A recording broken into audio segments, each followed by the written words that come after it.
kung papansin mo yung kalsada nito, ano to, medyo malubak. Kasi ito ay truck lane. Apo. So, pwedeng masira ang mga pangilalim mo. So, gawin natin, lipat tayo sa kabilang lane. Signal ka muna ng kaliwa. Tapos, tingin ka muna sa kaliwa kung may sakyan. Pag walang sakyan or medyo malayo, pwede tayo mag-change.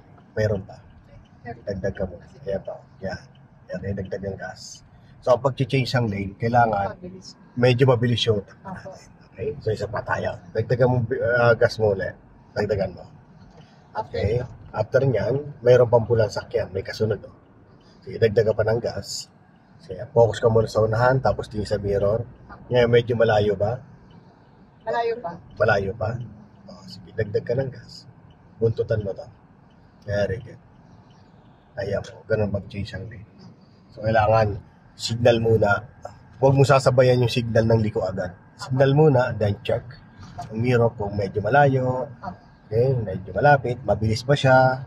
Kahit malayo siya pero sobrang bilis niya, di ka pwedeng basta lang aabutan ka pa rin. No? So kung malapit nga siya tapos pantay lang yung takbo nyo, pwede ka magdagdag ng gas para mas mauna ka sa kanya. Pwede, ano. Focus ka lang. Diretso. Basta bantayan mo lang naman dyan yung unahan. Yan sa unahan. Tapos yun ang gagaling sa kaliwa, kanan, at biglang lulusot dito sa dadaanan mo. Yun lang nakakatakot yan. Halimbawa, nasa unahan mo na yan, or itong sa gilid na to, itong brown. Pag pumunta bigla yan dito, ng alanganin, ay sigurado aabutan mo yan. So, yan, nag-change na lang ano. Pero okay naman, kasi medyo malayo naman siya sa'yo eh.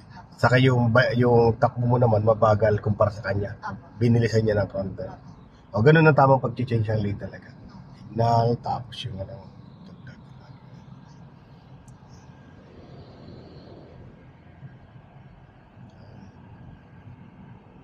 tapos pag mag-exit ka na, dapat alam mo kung saan ang exit mo. Kasi dapat mga 2 kilometro, kailangan nag-change ka ng lane papunta dun sa pinakadulo. Dapat ma-reach mo na yung gaganda. Huwag kang mag-change ang lane or mag-exit ng kung kailangan malapit na 100 meters na lang.